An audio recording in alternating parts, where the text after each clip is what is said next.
you. Thank you, Mateusz. Well, maybe I'll just sit here. The first question one might ask oneself, do we need values? Do we really need them? Because, well, maybe there's just an element of decoration of our societies.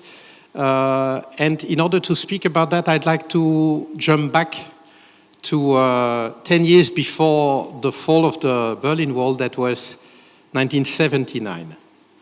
1979 is when Margaret Thatcher got elected, and that marked the beginning of the victory, you might say temporary victory, everything is temporary in history, of the neoliberal ideology in Europe. That was the beginning of it.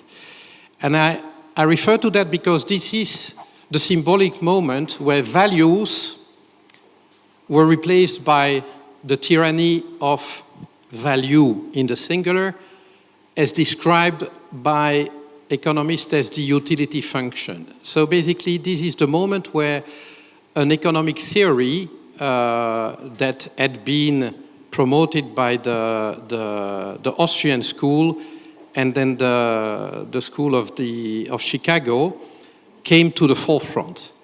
That is, that human beings are driven by the maximization of their utility function. What is the utility function? Well, basically, it's a mathematical concept whereby you affect a price, and by that they mean a value, to every component of the possible goods and services that you can have, and basically each and every one of us is pursuing the maximization of this utility function. Now, interestingly, in this function, what has no price, a zero price, has no value. And that already in itself is interesting because it interrogates our common language. Because when we say about something that it is priceless, it means it has enormous value. But for neoclassical economists, those who give a fake scientific foundation to the neoliberals, if something has no price, is that it has no value.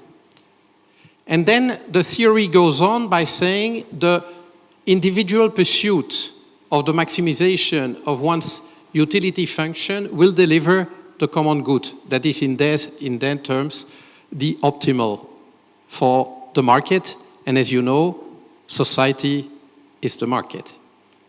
Which also means that for these people, the primary way for human beings to interact is the market. Transactions, monetary transactions. And that ideology for me has been, how should I say, the ram that has been used by these ideologues to shatter the values on which, well, I would say civilized societies, and certainly what we've tried to do since the creation of the European Union, and to ruin it to pieces. Because indeed, in that concept, as Margaret Thatcher clearly said, there's no such thing as society. It's just a bunch of individuals competing on free and unfettered markets, competing to maximize their utility function, and from there stems the general interest.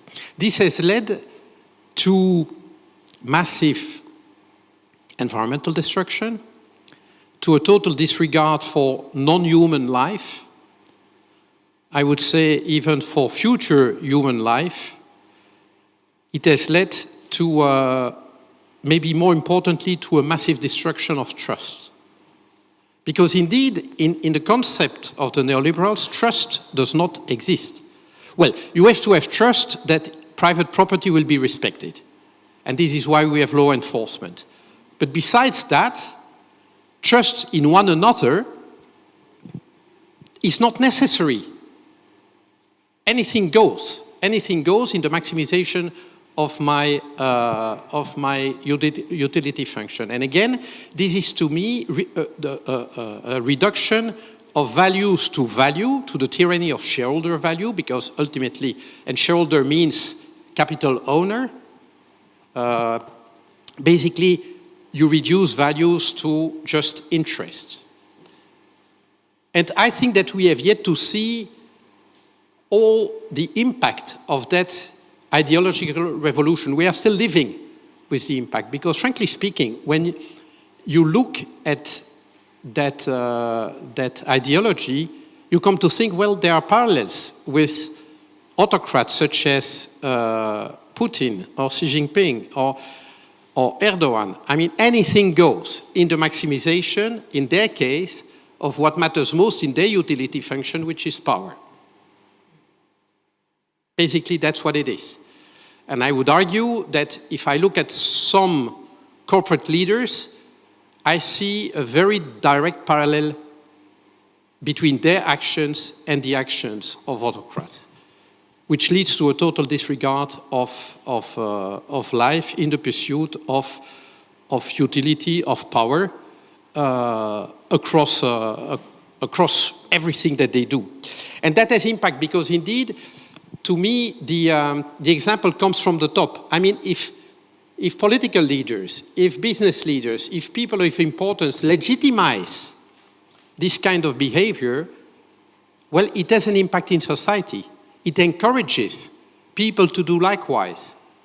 You know, before the financial crisis of 2007, 2008, you had business leaders saying explicitly, greed is good, which is a translation of maximize your utility function and everything will be fine.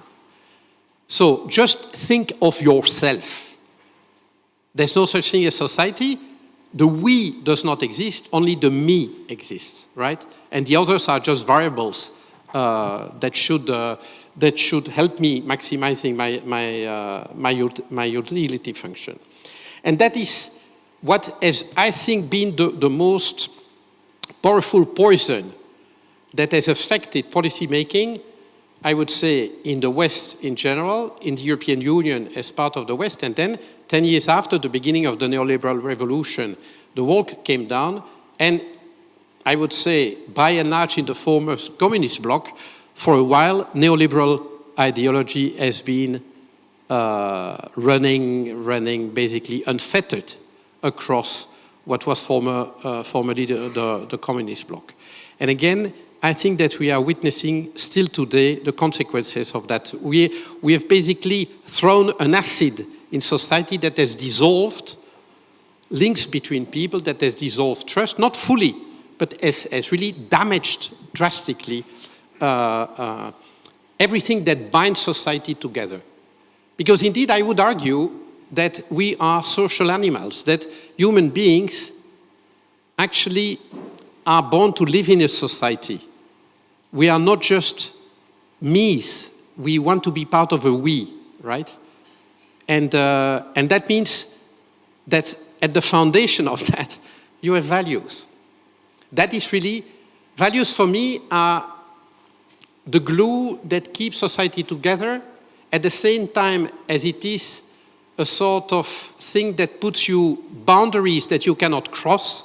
It can be in terms of behavior, in terms of what is permitted, not permitted, and it gives you a compass.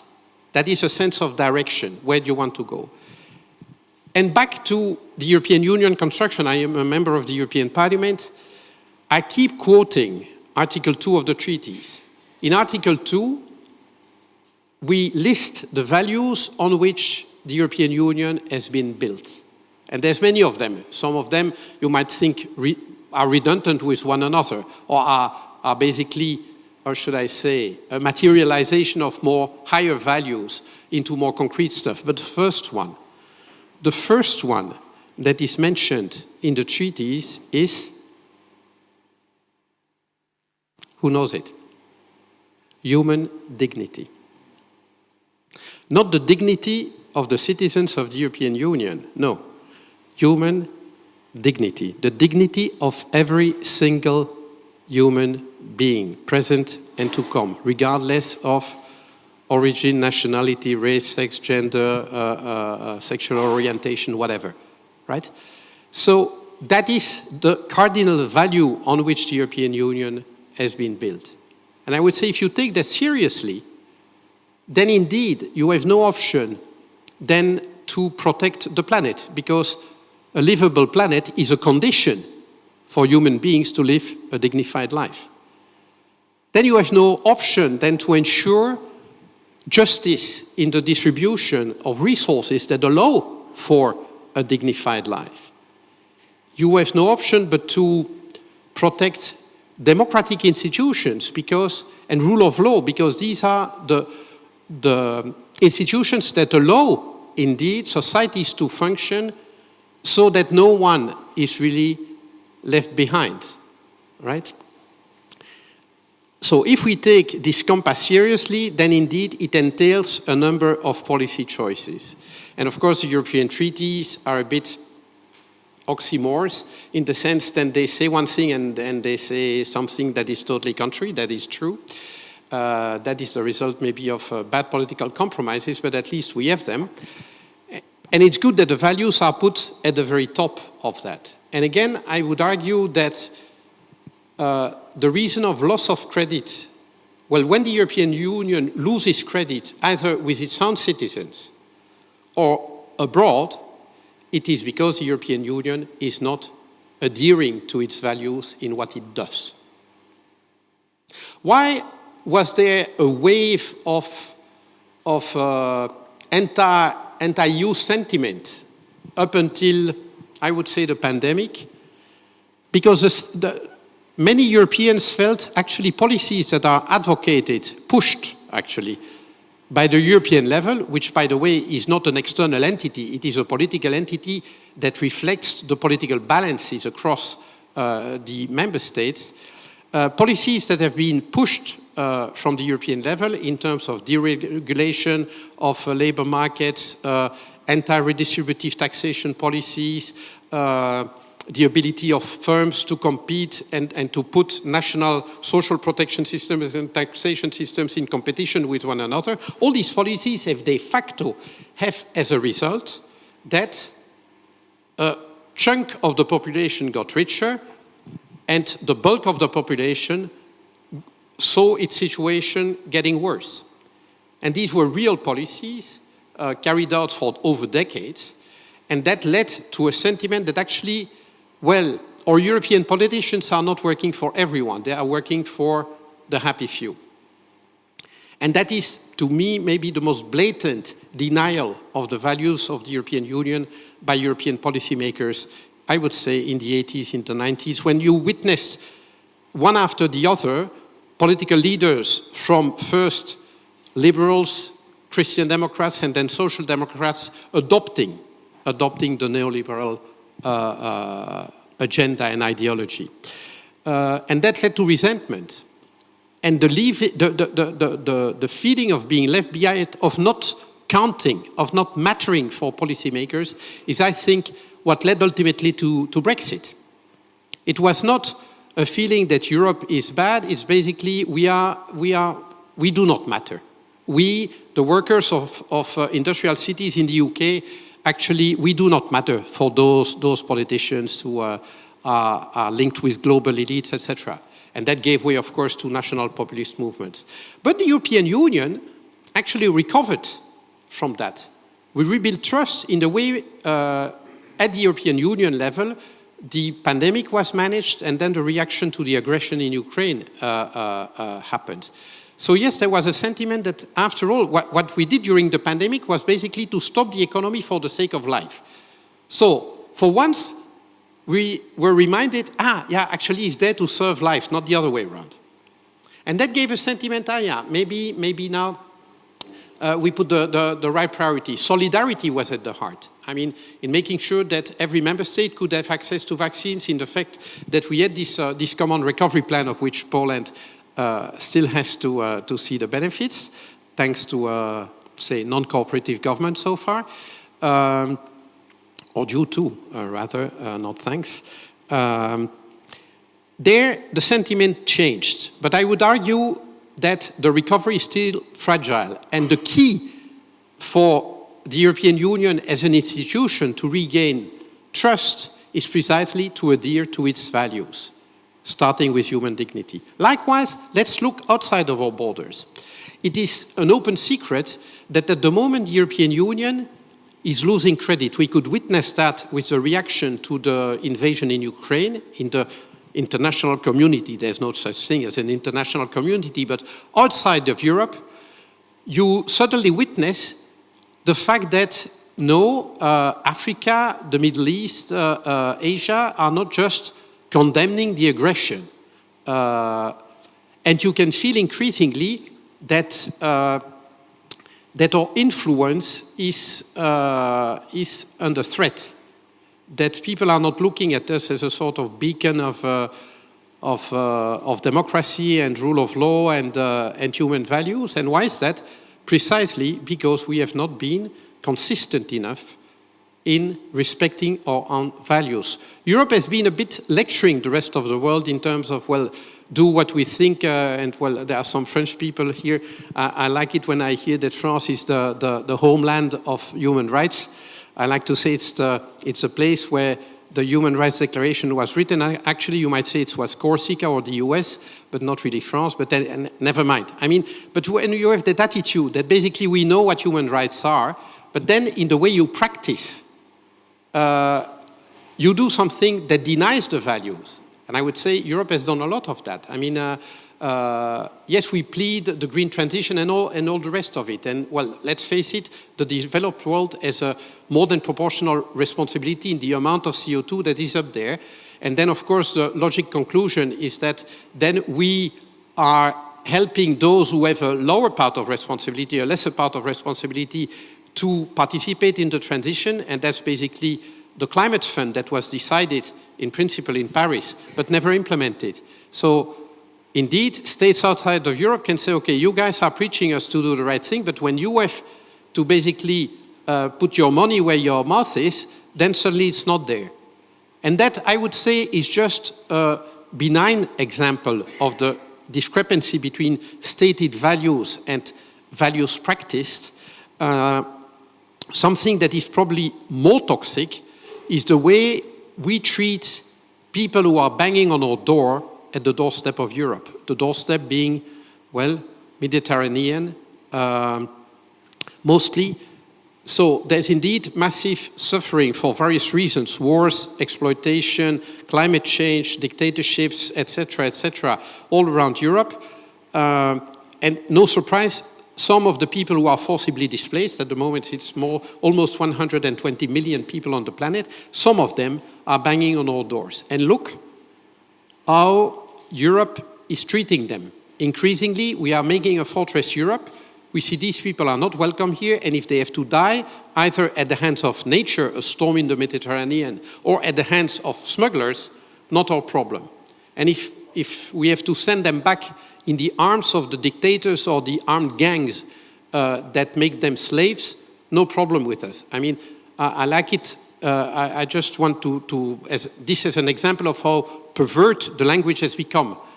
The European Union is helping the Libyan Coast Guard rescuing people in the Mediterranean.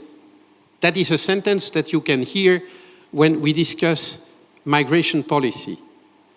Well, what these words cover, the reality that these words cover, is the European Union is funding weapons and uniforms and ships for armed gangs who are capturing people at sea to put them in jail or in slaveries. That is what really happens. But the wording that is used is completely different. And you know, people outside of Europe are smart too. They can spot the total discrepancy between the language and the action. And this is immensely toxic for the credibility of the European Union. How can we preach, well, compassion and altruism and welcoming outside of Europe when we are not able or not willing, actually, to practice them at home? Likewise, we preach democracy, rule of law, etc., and then we are actively supporting regimes, and I think of, let me take Egypt for instance, but there are many others, that are trampling on human rights, rule of law, etc. There was a recent deal between the European Union and Tunisia, which is run by an autocrat, Kais Saied, who basically dissolved every other institution in the country. So that's a coup, right? But the guy is important for us to keep those migrants away from our shores. And then anything goes. Anything goes. And again, that is totally in opposition with the stated values of the European Union, which makes us totally incredible. And I will finish with the most recent example. I had a meeting 2 days ago with the ambassadors, well, a number of ambassadors of the Arab countries. Basically, what they say is, okay, when Jews are killed in Israel, then it's an outcry.